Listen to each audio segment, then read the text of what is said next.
একে আটকাতে ভোট দিন তৃণমূলকে, তাই তো? তাই তো ভাই, পার্লামেন্টে যখন ভোটাভুটি হয়েছিল আমরা 8টা এমপির নাম শুনেছি যারা ভোট দেয়নি, কিন্তু বাকি তৃণমূলের এমপিদের কি ভূমিকা ছিল এটা কেউ জানেন? এই কাকুলিদির কি ভূমিকা ছিল একটু জানেন? একটু খোঁজ নিয়ে দেখবেন। এরা তো প্রকাশ্যে ভোট না দেওয়া থেকে বিরত ছিল। এরা ভোট দেয়নি, কেন্দ্রীয় সরকারের বিলের বিপক্ষে ভোট দেয়নি। কিন্তু দুঃখের বিষয়, খোঁজ নিয়ে দেখুন যারা ভোটাভুটিতে অংশগ্রহণ করেছিল এই কাকুলিদি বিজেপির পক্ষে ভোটটা দিয়েছিল না বিজেপির বিপক্ষে ভোটটা দিয়েছিল, এটা কাকুলিদিকেই জিজ্ঞাসা করুন, উত্তর দেবে। আমার তো মনে হয় মমতা ব্যানার্জির খুব ঘনিষ্ঠ একজন কাকুলিদি যদি বিজেপির বিপক্ষে ভোট দেয় তাহলে ভাইপোকে তুলে নিয়ে চলে যাবে। সেই ভাইপোকে বাঁচানোর জন্য কাকুলিদিদের মতো যারা আছে তাদেরকে হয়তো বিজেপির পক্ষে ভোট দেওয়া করিয়েছিল। কারণ তথ্য বলছে যে ভোটগুলো পড়েছে তাদের কাউন্টিংয়ের বেশি ভোট পড়েছে। বুঝতে পারছেন তো? তার মানে তাই আগামী দিনে আপনাদের অভাব অভিযোগ, একটা এমপির কাজ কি? আপনাদের যে অভাব অভিযোগগুলো আছে সেগুলো পার্লামেন্টে জানানো, সেখানে কনসার্ন ডিপার্টমেন্টাল মিনিস্টারদেরকে জানাবে স্পিকার স্যারের মাধ্যমে। সেই ডিপার্টমেন্টাল মিনিস্টারদের কাজ কি হবে? এই সমস্যাগুলোকে সমাধান করা। আর কি কাজ? আপনারা ভোট দিয়ে সরকারকে নির্বাচিত করেছেন, যে সরকার চলছে সেই সরকারের কাজ কি হবে? জনগণের উদ্দেশ্যে বিল নিয়ে আসা, বা কোনো বিল আছে সেটাকে অ্যামেন্ডমেন্ট করা, সংযোজন করা বা বিয়োজন করা, বা এই কাজ, সেই কাজ যদি জনগণের পক্ষে হয় তাহলে আমাদের তাপসবাবু গিয়ে তার পক্ষে আরো ভালো করে কিভাবে হয় তার জন্য সওয়াল করবে। আর বিল যদি এই কৃষকদের বিরুদ্ধে যায়, বিভাজনের মতো বিল নিয়ে আসে, তালাকের বিরুদ্ধে যে ধরনের ধর্মীয় ভাবাবেগকে আঘাত দিয়ে বিল নিয়ে আসার চেষ্টা করেছে, বা আগামী দিনে যদি এই ধরনের কোনো বিল নিয়ে আসে যেটা জনগণের বিপক্ষে যাবে, কর্পোরেটদের স্বার্থে যদি বিল নিয়ে আসে, তার চূড়ান্ত বিরোধিতা করার জন্য আপনাদের বলবো তাপসবাবুকে আপনারা পার্লামেন্টে পাঠান। আর কি কাজ হবে? যে পলিসি শাসক বা অন্যান্য বিরোধী দলের আইডিয়াতে নাই, সেই পলিসি ইমপ্লিমেন্ট করার জন্য বা সেই পলিসির আমরা প্রস্তাব পার্লামেন্টে রাখবো। তাই আপনাদের বলবো আপনারা ডিসাইড করুন। অনেকে ভাবছেন বিজেপিকে আটকাতে গেলে তৃণমূলকে ভোট দিতে হবে। আমি আপনাদের বলবো 2019 সালে এই ভুল আপনারা করেছেন। বিজেপিকে আটকানোর জন্য তৃণমূলকে ভোট দিলেন, কিন্তু এরা সুকৌশলে এই বিজেমূল সিট ভাগ করে বিজেপিকে বরঞ্চ আরো 18টা সিট দিয়ে, রাজ্যে বিজেপি সেই অর্থে ছিল না, রাজ্যে বিজেপিকে ডেকে নিয়ে আসলো। 2021 সালে আবার বাইনারি পলিটিক্স করলো, বিজেপি তৃণমূল ছাড়া নাকি এই রাজ্যে আরো কোনো দল নয়, বিজেপিকে আটকাতে গেলে তৃণমূলকেই ভোট দিতে হবে, আর তৃণমূলের অত্যাচারে নাকি বিজেপিকে বেছে নিতে হবে।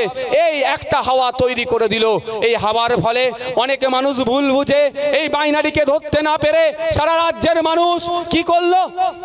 কেউ ভাবলো যে তৃণমূলের অত্যাচার থেকে বাঁচলে বিজেপিকে ধরলে ভালো হবে, আর কেউ ভাবলো বিজেপিকে আটকাতে গেলে তৃণমূলই নাকি গ্রহণ করতে হবে। দিনের শেষে আমরা কি দেখলাম? এই বিজেমূল সরকার আর বিরোধী জায়গাটা ধরে নিল। আপনার বাড়ির আপনার এলাকাতে বিজেপিকে নিয়ে চলে আসলো। ধন্যবাদ জানাবো ভাঙড়বাসীকে। এই বাইনারির বাইরে গিয়ে সংযুক্ত মোর্চার একমাত্র বিধায়ক নওশাদ সিদ্দিকীকে আইনসভার মধ্যে পাঠিয়েছে। একটাকে পাঠিয়েই কিন্তু বাকি 293টার বুঝতে পারছে ভাঙড় কি ছুঁচোবাজি ভেতরে ঢুকিয়ে দিয়েছে। তো আগামী দিনে বারাসাত থেকে আমাদের পাঠাতে হবে।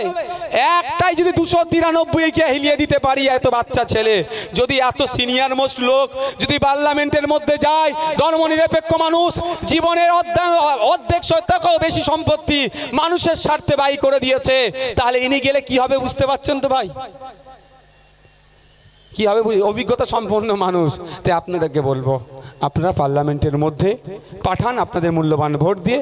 এখানে যে হাজার হাজার মানুষ এসে উপস্থিত হয়েছেন, প্রায় 5-7 হাজার মানুষ আছেন, আপনাদেরকে অনুরোধ করব আপনারা শুধু সমর্থক বা ভোটার থাকলে হবে না, আপনাদেরকেও গুরু দায়িত্ব কাঁধে তুলে নিতে হবে। আমাদের পার্লামেন্টে তাপসবাবুকে পাঠানোর দায়িত্ব আপনাদের তুলে নিতে হবে। এখান থেকে ফিরে যাবেন এক একজন দায়িত্ব নিয়ে কমসে কম 10টা ভোটারকে বিজেপি তৃণমূল তথা বিজেমূল থেকে মাইনাস করে খাম চিহ্নের পক্ষে আনতে হবে আগামী জুন মাসের 1 তারিখে, যাতে করে আপনারা দায়িত্ব নিয়ে কম করে 10টা ভোটারকে বিজেপি তৃণমূল থেকে মাইনাস করে খাম চিহ্নে আনা যায়, তার দায়িত্ব নিতে হবে। হবে ভাই? হবে? তাহলে আজ থেকে আপনাদেরকে দায়িত্বশীল কর্মীর ভূমিকা পালন করতে হবে। আপনারা ভোটার সমর্থক শুধু থাকলে হবে না। বন্ধুগণ, আপনাদের উদ্দেশ্যে বলি, আপনারা যদি একটু সজাগ সতর্ক হন, অনেকটা হবে, অনেকটা আমরা এগিয়ে যেতে পারবো। আর এখনো যদি ভাবেন, যারা ভাবছে তৃণমূলকে ভোট দিয়ে বিজেপিকে ঠকাবো, এই বিধাননগরের কথা ভাবুন না, ওনার নামটা কি গো, সব্যসাচী মহাশয়ের কথা, কখন কোন দলে আছে বোঝা মুশকিল। হ্যাঁ মনে আছে তো কখন কোন দলে আছে? সে তো জানি, বড়োর ওপরে যদি কিছু থাকে সেটা, বড়োর ওপরে যদি কিছু থাকে সেটা, এরা এই সিন্ডিকেট রাজ বন্ধ করতে হবে। আপনার জায়গা, আপনার দলিল, আপনার কনভার্সন সার্টিফিকেট, আপনি পঞ্চায়েত বা পৌরসভা থেকে আপনি রসিদ কেটে আপনি বাড়ি বানাচ্ছেন, এই চোরের দলেরা ভিখারির মতো এসে আপনার দ্বারের সামনে হাত পাচ্ছে, এত টাকা দাও নাহলে ঘর আটকাবো। এই সমাজ ব্যবস্থাকে ধ্বংস করব আমরা, এটাকে ধ্বংস করব। আর এই জন্য ওরা ভয় পাচ্ছে। ওই জন্য কি কাকুলিদিরা আমাদের নামে বলছে ওরা অস্বীকারী, ভয় পাচ্ছে তো আমাদেরকে। আমাদের ভয় পেলে চলবে না। আর কেউ তৃণমূলের অত্যাচারে অনেকে ভাবছে এই তৃণমূল অত্যাচার করছে, এই বড় চোর ছোট চোর কি বলছিলেন না এক্ষুনি, এই বড় চোর ছোট চোরদের হাত থেকে বাঁচতে হবে, সেই জন্য নাকি বড় ফুল এদেরকে জব্দ করবে ভেবে অনেককে বিজেপিকে ভোট দিচ্ছেন। তাদের উদ্দেশ্যে বলবো, 2019 সালে ভোট দিলেন, 2021-এ ভোট দিলেন, আবার 2024-এ ভোট আর এই ভুল কাজ করবেন না। কারণ এটুকু দেখুন, যাদেরকে আপনি হাত শক্ত করছেন, যে হাতটা শক্ত করা দরকার, এই তৃণমূলের অত্যাচার থেকে বাঁচতে চাইছেন, সেই কিন্তু মমতা ব্যানার্জির বাড়িয়ে দেওয়া চা ওই হাতে তুলে খাচ্ছে। ভাই ভুল বলছে নাকি? আর আইএসএফ, আমি আইএসএফের চেয়ারম্যান, রাজ্য কমিটির মেম্বার, আমরা বারবার একটা কথা বলে আসছি, আমরা ওই দিনকেই মমতা ব্যানার্জি ওই দিনকেই বড় নেতার সাথে বসে চা খাবো যেই দিন দেখব বুথের স্তরে Trinamool, BJP, CPM, Congress, ISF কে কোন দল করছে সেটা দেখার দরকার নাই। বুথের নেতৃত্বরা শান্তির সাথে, সম্প্রীতির সাথে, ঐক্যের সাথে যে যার দল করছে সেই দিন মমতা ব্যানার্জির সাথে বসে চা খাবো, তার আগে নয়। আমি নবান্নে বসে চা খাবো, আমি বিধানসভায় বসে চা খাবো, আর বুথের লাউহাটিতে আমার কর্মীর মেরে মাথা ফাটাবে, ভাঙড়ে আমার কর্মীদেরকে শহীদ করে দেবে, আর মমতা ব্যানার্জির সাথে বসে আমি চা খেতে পারবো না ভাই। কিন্তু শুভেন্দু অধিকারী কিন্তু বসে চা খেয়েছেন। যারা ভাবছেন, অনেকে ভাবছে মাইকের আওয়াজ অনেক দূর যাচ্ছে, মিডিয়ার মাধ্যমে বলছি, যারা ভাবছেন তৃণমূলের হাত থেকে বাঁচতে গিয়ে, অত্যাচারের হাত থেকে বাঁচতে গিয়ে শুভেন্দু অধিকারীর হাতকে শক্ত করি, এটা ভুল করছেন। এই ঘুরে কিন্তু ভাঁড় একটা জায়গাতেই, তৃণমূলের হাতকে শক্ত করলেও যে ভাঁড়ে আসবে, শুভেন্দু অধিকারীর হাতকে শক্ত করলে সেই একই ভাঁড়ে আসবে বিজেমূল ভাঁড়।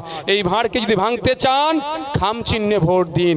এই ভাঁড়কে যদি ভাঙতে চান, খাম চিহ্নে ভোট দিয়ে খামের হাতকে শক্ত করুন, অন্যায়কে বন্ধ করে দেবে।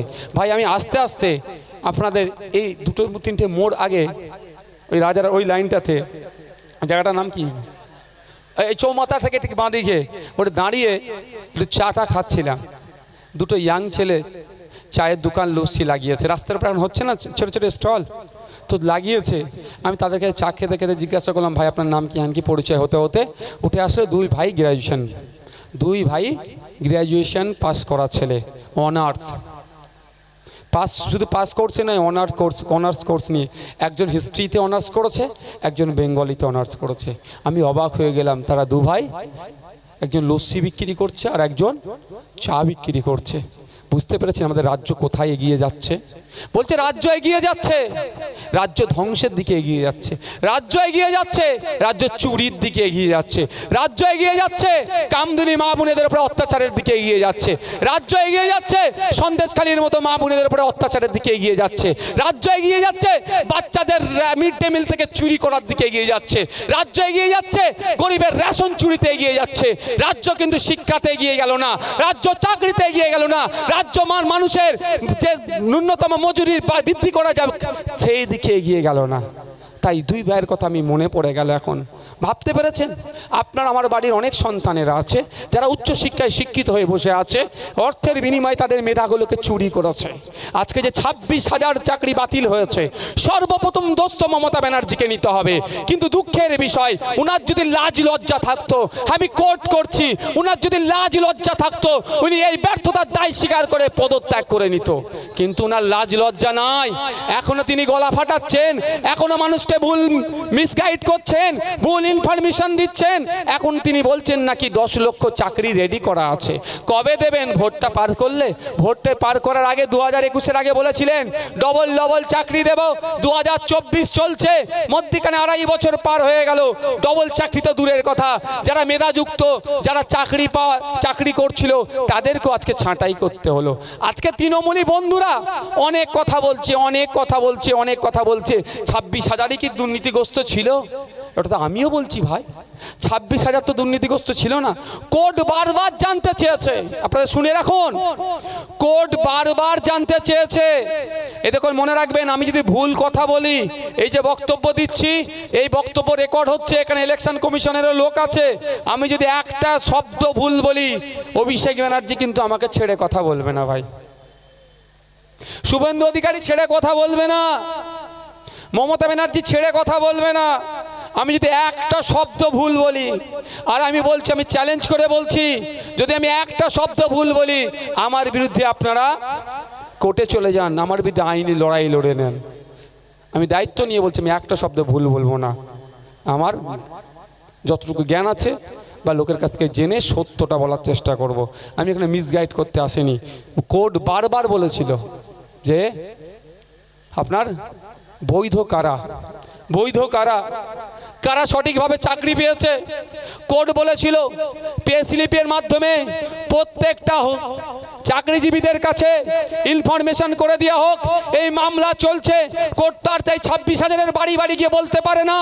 কোর্ট বলেছিল রাজ্য সরকারের মাধ্যমে, সমস্ত পে স্লিপের মাধ্যমে সকলকে ইনফর্ম করুন এবং কারা বৈধ তাদের লিস্ট দিন। বারবার চেয়ে চেয়ে চেয়ে হাঁপিয়ে গিয়েছে, একাধিকবার চেয়ারম্যানকে তলব করেছে, কিন্তু দুঃখের বিষয় অপদার্থ এসএসসি, অপদার্থ রাজ্য সরকার সে ডেটা দেয়নি, যে বাতিল হয়েছে। আপনার আমার বাড়ির যে সন্তানগুলো, মেধার যুক্ত সন্তানগুলো যারা বৈধভাবে চাকরি পেল, তারাও আজকে সামাজিকভাবে লাঞ্ছিত বঞ্চিত হচ্ছে। আমি অনুরোধ করব, যারা মেধাযুক্ত তাদেরকে আপনারা নিয়ে খিল্লি করবেন না, তাদের পাশে থাকুন, তাদের পাশে থেকে আওয়াজ তুলুন। যারা মেধাযুক্ত, কোর্ট অর্ডার দিয়েছে যত দ্রুত সম্ভব মেধাযুক্তগুলোকে আবার নিয়োগ করা হোক, তার আওয়াজ তুলুন। আর সাথে সাথে সরকারকে বলুন যে 26,000 বাতিল হয়েছে, এর মধ্যে অনেক মেধাযুক্ত ছিল, এই টোটাল বাতিলের দায়ভার আপনাকে নিতে হবে। এর জবাব আমরা কিন্তু ভোটের মাধ্যমে আপনাকে দেব। আপনার আমার পাড়ায় অনেক আছে, মথুরাপুরে তৃণমূলের যিনি এমপি পদপ্রার্থী, এই ইলেকশনে যিনি প্রার্থী হয়েছেন, তিনি সোনার টুকরো ছেলে, তিনি সোনার টুকরো ছেলে। কদিন আগে পেপারে দেখছিলাম, তিনার নামে এত টাকা তোলার মামলা আছে, মানে অভিযোগ আছে, কোর্ট তাকে বারবার নাকি ডাকছে। শুধু তাতেও ক্ষান্ত হয়নি, পুরো পরিবার সমেত একদম দুর্নীতি করেছে। ওনার স্ত্রীর চাকরি বাতিল হয়ে গেছে। এই 26,000-এ ওনার স্ত্রী ছিল। আবার অভিষেক ব্যানার্জির স্নেহধন্য বগলে করে নিয়ে ঘুরে অভিষেক ব্যানার্জি ওনাকে শুনছিলাম, মানে বুঝতে পেরেছেন। আর অভিষেক ব্যানার্জি কি বলছে, স্বচ্ছতার প্রতীক। স্বচ্ছতা শব্দটাই লজ্জা পাবে এদের নাম নিলে সাথে, এই অভিষেক বাবুদের নাম নিলে আর স্বচ্ছতার কথা বললে, সততার কথা বললে এই শব্দ দুটো লজ্জা পাবে, যে অন্তত এদের সাথে আমার নামটা জোড়াচ্ছেন, আমার এটাকে জোড়াবেন না। তো মথুরাপুরের যিনি প্রার্থী হয়েছেন তৃণমূলের, তার স্ত্রীর চাকরিও বাতিল হয়ে গেছে, দুর্নীতি করে নিয়েছিল। এই ধরনের অনেকের আছে। আমি আপনাদের বলছি, তো আমরা যদি আমাদের ভবিষ্যৎকে না ঠিক করতে পারি, তাহলে আমরাই কিন্তু দায়ী থাকবো। ভবিষ্যৎকে কিভাবে ঠিক করবো আপনার হাতের মধ্যে আছে। আপনার ভবিষ্যৎ কি করবেন আপনার হাতের মধ্যে আছে, সেটা পাওয়ার, ভোটের পাওয়ার। আমি আপনাদের একটা কথা বলি, মোদিজি কি বলেন, বা মোদিজির দলের ভক্তরা কি বলেন, আমাদের প্রধানমন্ত্রী নাকি চাওয়ালা প্রধানমন্ত্রী। জানি না তিনার চায়ের দোকানটা কোথায় ছিল, তিনার হাতে চা কারা খেয়েছিল, এখনো খুঁজে আমি পেলাম না। একটা মানুষকে উনি বলুক যে মোদিজি চা ঢেলে দিয়েছিল, আমি কিনে খেয়েছিলাম, কেউ আছে? আজও পর্যন্ত দেখতে পেলাম না। ঠিক যেভাবে মমতা ব্যানার্জির ডক্টরেট চাকরি ডিগ্রিটা কি ইস্ট জর্জিয়া ইউনিভার্সিটির ডক্টরেট ডিগ্রিটা যেরকম, পৃথিবীতে ওই রকম ইউনিভার্সিটি খুঁজে পাওয়া যায়নি। ঠিক মোদিজি কোথায় চা বিক্রি করেছেন বা কে চাটা খেয়েছেন, সেই রকম একটা মানুষকে খুঁজে পাওয়া গেল না। বুঝতে পারছেন তো? কিন্তু একটা জিনিস, এটা তো অস্বীকার করা যাবে না, উনি নিজেকে চা বিক্রেতা দাবি করার পর আমি বলছি, চাওয়ালা দেশের প্রধানমন্ত্রী হতে পারে, এটা অস্বীকার করা যাবে? আমি ওনার কথাটা সত্যই ধরে নিলাম তর্কের খাতিরে। কতটা অসত্য সেটা সারা ভারতবর্ষের মানুষ জানে কতটা অসত্য। তর্কের খাতিরে সত্য ধরে নিল। তাহলে বলুন, একজন চা বিক্রেতা দেশের প্রধানমন্ত্রী হতে পারে, কিভাবে হয়েছে? উনি কিভাবে হলেন? ভোটের মাধ্যমে তো।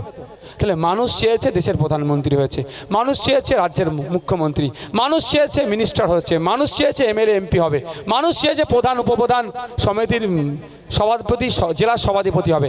মানুষ চাইলে সব হবে। তাহলে মানুষের হাতে তো সর্বোচ্চ ক্ষমতা।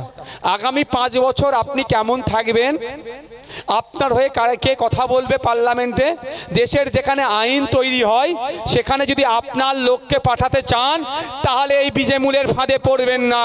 আপনাদের কাছে অনুরোধ করছি, আর কোনো সিংহ চিহ্ন দিকে দেখার দরকার নাই। আপনাদের কাছে অনুরোধ করছি, খাম চিহ্নকে পার্লামেন্টে পাঠান আপনাদের প্রতিনিধি হয়ে। আগামী 5 বছর আপনাদেরকে বুক আগলাবে, আপনাদের জন্য যত ঝড় ঝাপটা আসবে নিজেকে সহ্য করে আপনাদের হয়ে কথা বলবে। কোনো সিংহ চিহ্ন থেকে শুরু করে কোনো সিম্বলে হাত দেওয়ার দরকার নেই, কারেন্ট মেরে দেবে একদম। শুধুমাত্র কোন চিহ্নতে দেবেন? চুপচাপ খাম চিহ্নতে দেবেন। আপনাদের বুঝি দায়িত্ব, আমরা নিচ্ছি। শেষ করব, যে মিস কলের কথা বলছেন এটা শুনবেন ভাই, শুনবেন? দূরের গুলো তো মনে হয় ঝিমিয়ে গিয়েছে, শুনবেন?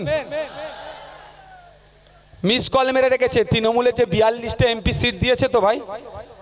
সর্বপ্রথম আমি এই জায়গা থেকে চ্যালেঞ্জ করছি, এখান থেকে কলকাতার মধ্যেই তো, এখান থেকে কালীঘাট তো বেশি দূর নয়। আমি এখান থেকে চ্যালেঞ্জ করছি তাপস, ওনার নাম কি তাপস, যে বিধায়ক তার নামটা কি, তাপস চ্যাটার্জি মহাশয়ের মাধ্যমে আমি মমতা ব্যানার্জির কাছে একটা বার্তা পাঠাতে চাইছি।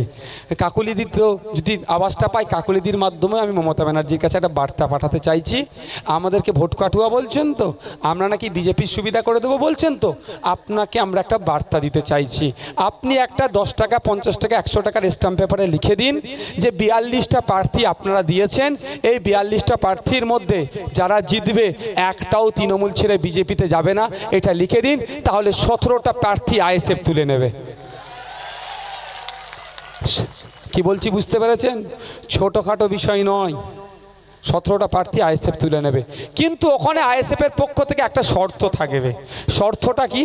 যদি একটা গেছে পা পিছলেছে তার দায়ভার আপনাকে নিতে হবে এবং আপনাকে মুখ্যমন্ত্রীর পদ থেকে পদত্যাগ করতে হবে। এটা লিখে দিতে পারবে? লিখে দিতে পারবে? আমি আপনাকে বলছি উনি লিখে দিতে পারবেন না, ওই কনফিডেন্স ওনার মধ্যে নাই। উনি ওনার বাড়ির কাছেই নিজের কনফিডেন্স হারিয়ে যাচ্ছে। শুনছি অভিষেক বাবু আর মমতা ব্যানার্জি কে মুখ্যমন্ত্রী হবে সেই নিয়ে নাকি আলোচনা চলছে। মমতা ব্যানার্জি নাকি চাইছেন না, যদি এই বিষয়ে সত্যতা নেই, আমি শুনেছি, শোনা কথা। কিন্তু একটা কথা আমরা ভুলে যাচ্ছি না, 21 সালে 2021-এ বিধানসভা নির্বাচনের সময় ওনার পায়ে নাকি ওনাকে মেরে দেওয়ার চেষ্টা করেছিল, ওনার পায়ে আঘাত পেয়েছিল। আজকে 3 বছর হতে চলেছে। দুঃখের বিষয়, আমার রাজ্যের মুখ্যমন্ত্রী যিনি প্রাণঘাতী হামলার সম্মুখীন হয়েছিল, কে হামলা চালালো তার চাঁদ মুখটুকু আমরা একটু দেখতে পেলাম না। বুঝতে পারছেন না কে হামলাটা চালিয়েছে? আমার দেশের রাজ্যের মুখ্যমন্ত্রীর যদি যেতে হামলা চালাতে পারে তাহলে নাগরিক আমরা কতটা অসুরক্ষিত। কিন্তু যে অপদার্থ হামলা চালিয়েছে তার তো জেলে রাখা দরকার। তার এখন 3 বছর তো তার তো শাস্তি হয়ে যাওয়ার দরকার ছিল। কিন্তু সে কে? সেই সোনার টুকরোটা কে যে আমাদের রাজ্যের মুখ্যমন্ত্রীর উপরে হামলা চালিয়েছিল? তাকেও আমরা দেখতে চাই, তার সাহস কত দেখতে চাই। কিন্তু দুঃখের বিষয়, আমিও ভাই ক্লান্ত হয়ে গেছি, সেটা কে দেখতে পেলাম না। কিন্তু ওটাকে নিয়ে তিনি ভোট চাইলেন। তারপরে কি আসলো? কোথায় আপনার বর্ধমান থেকে ফিরছিল, 200 স্পিডে নাকি একটা গাড়ি এসে এমন ধাক্কা মেরেছে, ওনার ড্যাশবোর্ড খুলে নাকি ওনার মাথায় লেগে মাথা ফেটে গিয়েছিল। এবার শোনেন ভাই, আমাদের উনি যে গাড়িটাতে চেপেছিলেন ওটা টয়োটার ফরচুনার ছিল সম্ভবত। টয়োটা কোম্পানি যদি বাংলা ঠিকঠাক বোঝে, মেন মালিক এই এখানকার যিনারা দায়িত্বশীল আছে, বাংলা থেকে ওই ভাষায় ট্রান্সলেট করে না, ইংলিশে না ট্রান্সলেট করে পাঠালে আলাদা জিনিস, যে আমাদের রাজ্যের মুখ্যমন্ত্রীর বদনাম হয়ে যাবে। বাংলায় যারা চাকরি করছে আমাদের রাজ্যেরই তারা তো, যে আমাদের এই তথ্যটাদেরকে দেবো বদনাম হয়ে যাবে, হয়তো নাও দিতে পারে। কিন্তু টয়োটা গাড়ি যদি জানে মালিক কোম্পানি বা যারা মেন জায়গায় আছে, তারাও কিন্তু ভয় পেয়ে যাবে যে তাহলে নতুন করে ট্রেনিং, মানে যে ম্যানুফ্যাকচারিং যেখানে হচ্ছে গড়বড় ছিল। আর না হলে মমতা দিদি যে টয়োটা ফরচুনারে চেপেছিল ওটা ডুপ্লিকেট টয়োটা ছিল। বুঝতে পারছেন না? বলছে 200 স্পিডে ধাক্কা লেগে ড্যাশবোর্ড খুলে মাথায় লেগেছে। ভাই আমাদের কম বেশি রাজারহাট এলাকার মানুষজন তো আপনারা সবার বাড়িতে বড় গাড়ি না থাকলে শহরের মানুষ টয়োটা গাড়ি সম্পর্কে, ফরচুনার সম্পর্কে আমরা সকলেই জানি ভাই। কি আমরা তো দূর থেকে লোক ভাড়া করে নিয়ে আসবো না মাঠ ভরানোর জন্য। আমার এখানকার যতটুকু হয় এতটুকুই, বা যতটাই হচ্ছে ওখানকার লোকালি আমরা ভালোবাসি। তো আপনাদের বলি, টয়োটা গাড়ির সামনে অ্যাক্সিডেন্ট হলে কি হয়? যদি অ্যাক্সিডেন্ট বাই চান্স হয়ে যায়, ওর মধ্যে কে থাকে না, ওটা কী বলে গো ভাই, আমার তো দামি গাড়ি নয়, এয়ার ব্যাগ থাকে না? ড্যাশবোর্ডে মাথা ঠোকার আগে ওখান থেকে এয়ার ব্যাগ খুলে ড্যাশবোর্ড আর মানুষের মধ্যিখানে এসে যায় না? এক নম্বর কথা। দ্বিতীয় কথা, এমন অ্যাক্সিডেন্ট হলো ড্যাশবোর্ড খুলে গেল, সামনেটা ভালো থেকে গেল। হয় উনি ডুপ্লিকেট টয়োটা ফরচুনারে চেপেছিলেন, আর না হলে তিনি অসত্য কথা বলছেন, দুটোর মধ্যে একটা। তা সেই বিষয়টা অনেক বেশ কিছুদিন হলো। যেটা লেটেস্ট হয়েছে সেটা হচ্ছে ওনার বাড়ি থেকে শুনলাম, ওনার বাড়িতে পড়ে গিয়েছেন। কি হয়েছে না হচ্ছে দেখার দরকার নেই আমার এখন, যে ওনার বাড়িতে উনি চোট পেয়েছেন। বাড়ি থেকে SSKM আসলো অনেকটা রাস্তা, কিন্তু দুঃখের বিষয় আমরা আমাদের বাড়িতে কেউ চোট হয়ে গেলে, হাত ভাঙুক যাই হোক হ্যান আগে কি গামছা টামছা যা পাই আগে কি করি, বেঁধে দিয়ে তারপরে হসপিটালে নিয়ে যাই। তো ওনার তো রক্তটা ছিল একটু মুছার মতো, কেউ পেলেন না ওখানে। আহারে, আমাকে সত্যি কষ্ট লেগেছে ওটা, আর কি মারছি না, সিরিয়াস বলছি, আমাকে কষ্ট লেগেছিল। এটা যে রক্তটা যেটা ছিল ওখানে নাটক ছিল না, অসত্য ছিল না, ওটা অসত্য, কিন্তু একটা মোছার লোক পেল না। দ্বিতীয় কথা, ওখান থেকে এতটুকু আসলো, আপনারা কদিন আগে শুনেছিলেন মমতা ব্যানার্জির এক ভাইপোর বিয়ে হচ্ছিল পাহাড়ে, প্রায় 130টা ডক্টর নিয়ে গেছিল না, এই ধরনের কটা ডক্টর নিয়ে গেছিলো, ওটা নিয়ে খুব আলোচনা হয়েছিল তো ভাই। তারপরে তৃণমূলের পক্ষ থেকে যুক্তি কে দিয়েছিল, Z+ সিকিউরিটিতে ডাক্তার থাকে, বেশ ভালো কথা। একটা ভাইপোর বিয়েতে এত ডক্টর গিয়েছিল, ভাইপোর তো ওনার অভাব নেই, উনি ওনার ভাইপোদের কথা অনেক ভাবে এত ডক্টর নিয়ে চলে গেলেন বিয়ে বাড়িতে, কিন্তু আমাদের ভাইপোদের কথা মমতা ব্যানার্জি একবারের জন্য ভাবছে না। তাই জবাব দেওয়ার সময় এসেছে, মমতা ব্যানার্জি যদি তার ভাইপোর কথা ভাবে, আমরাও আমাদের ভাইপোর কথা ভাববো আজ থেকে। ওখানে বলেছে কি Z+ সিকিউরিটির জন্য অত ডক্টর গিয়েছে। তাহলে মমতা ব্যানার্জি, আমরা যতটুকু জানি আমাদের সাথে সিকিউরিটি তো আছে, আবার এই সিকিউরিটি আছে বলে এখন আজকাল আমার বামপন্থী বন্ধুরা যারা স্বঘোষিত বামপন্থা বিশ্বাসী বলছেন, আমি কিন্তু বামপন্থার বিরুদ্ধে নয়, কিন্তু এখন বামপন্থার নামে কিছু ধান্তাপন্থা বেরিয়েছে, তাদের আমরা কঠোর বিরোধী। যারা সকালে বামপন্থা করে আর সন্ধ্যের পরে তৃণমূল, বিজেপি, RSS করে, তাদের আমরা কঠোর বিরোধী করছি। আছে এই ধরনের মাল আপনাদের এলাকায় বেশ কিছু, সকালে CPM করে রাত্রেবেলায় তাপস চ্যাটার্জির সাথে যে গুরু ফুসফুস করছে, নেই এরকম? ওরকম অনেক আছে, 4 নম্বর ওয়ার্ড, 5 নম্বর ওয়ার্ড থেকে শুরু করে পৌরসভার দিকে, এদিকে অনেক আছে এই ধরনের। তা দিনের বেলা CPM করছে, রাতের বেলা গিয়ে বিজেপির পার্টি অফিসে গল্প করছে, এ ধরনের অনেক আছে। তারা বলছে নাকি বিজেপির দেওয়া জিনিস, এটা বিজেপির বাপের টাকার মাইনে চলছে নাকি, এটা ভারত সরকারের। এবার আমি কিভাবে পেলাম? প্রথম আমি রাজ্য সরকারকে বলেছিলাম আমার নিরাপত্তা রক্ষী দেওয়া হোক, দুইবার চিঠি করেছিলাম, 3বার মতো চিঠি করেছিলাম, পশ্চিমবাংলা সরকার আমার চিঠিতে সাড়া দেয়নি। তারপরে কেন্দ্রীয় সরকারকে চিঠি করেছিলাম যে পশ্চিমবাংলা সরকার আমাকে নিরাপত্তা রক্ষী দিচ্ছে না, আমি নিরাপত্তাহীনতায় ভুগছি, আমাকে দেওয়া হোক।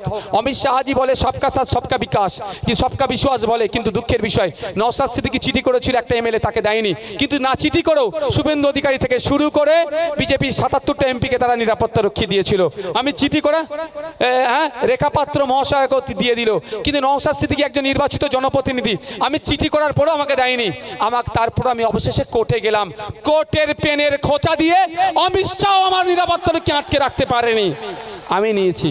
যখন নিয়েছি তখন আমার বামপন্থী বন্ধুরা বলতো না যে বিজেপির সিকিউরিটি নিয়ে ঘুরছে। 2 মিনিট আজানটার পরে 2 মিনিট বক্তব্য দিয়ে শেষ করে দেবো।